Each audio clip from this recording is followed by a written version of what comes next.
Go. Women What is your objective? To make Barrington Real Estate Group the best real estate company in Dallas.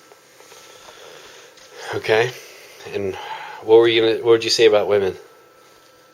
Women are wonderful and important, but they need to take the back seat because I've always put women ahead of everything in my life, and that's not getting me anywhere. And our real estate company needs to be the best.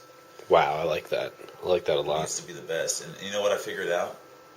What's that? If you focus on being great and you become what your focus is, then life will fall in place, and that beautiful angel will be waiting at the end of the finish line.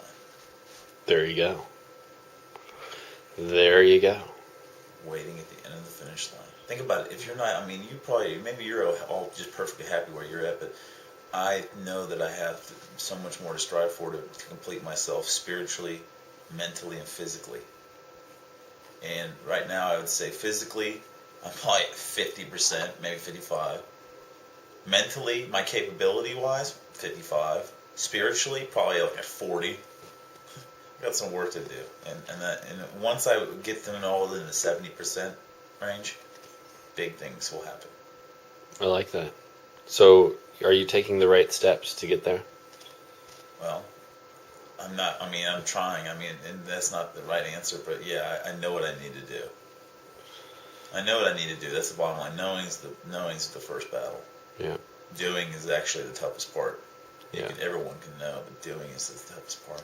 Yeah, and I think that you need to be truly happy with yourself first before you try to find someone else, because someone else isn't going to bring you happiness. You got to be happy first on the inside, and then you can find the other person to share that happiness with. I totally agree. You have to. It's key.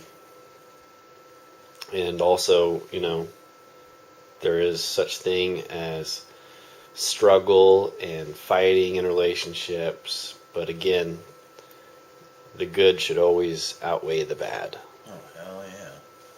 No, I agree, man. If you freaking are there spiritually, like last night I met this lady, she's like this, like the captain of rich cougars, like her husband, like they're separated, and this lady has a house in like New Mexico and Argyle and all over the U.S. She took her kids to Egypt. Her boys are all in college to Egypt. She travels the world. And she recently found out that she could speak to spirits. She was like a medium to the spirit world. It sounded like the craziest thing ever, but the thing is, I started actually maybe believing her because she started talking about crazy stuff that like made sense. Like she found out the spirit she was talking to was part of the Zen or the Zhang dynasty in China. She ended up going to China to chase the spirit.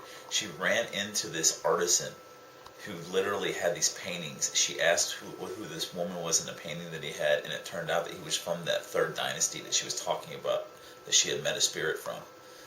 And it turned out that that painting had a link to her vision. It was a crazy, and that stuff, I'm wondering if it's true, if it really is like this deep, wonderful place of spirituality that if you don't ever look at it or don't pay attention, it might be there the whole time, but if you never know what to look for, it's like you could just keep going through life and not, I don't know that there's another world there. Well, have you seen Avatar yet?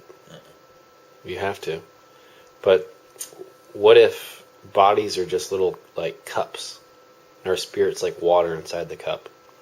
So in other words, the water, you never can get rid of water. It either evaporates, or, it rains, and sometimes it drains everywhere, or it just spills over. Well, what I'm trying to say is that water never goes away. In one form or another, it's always there. So what I'm saying is, the cups always change. The water doesn't. Anyway, that's kind of my take on it. Yeah, spirits. So sometimes maybe the water hasn't found a cup yet. And it's just out wandering. You need to go see Avatar, sir. I'm going to try to see it tonight. It's really that good. To be continued. We should record all our conversations.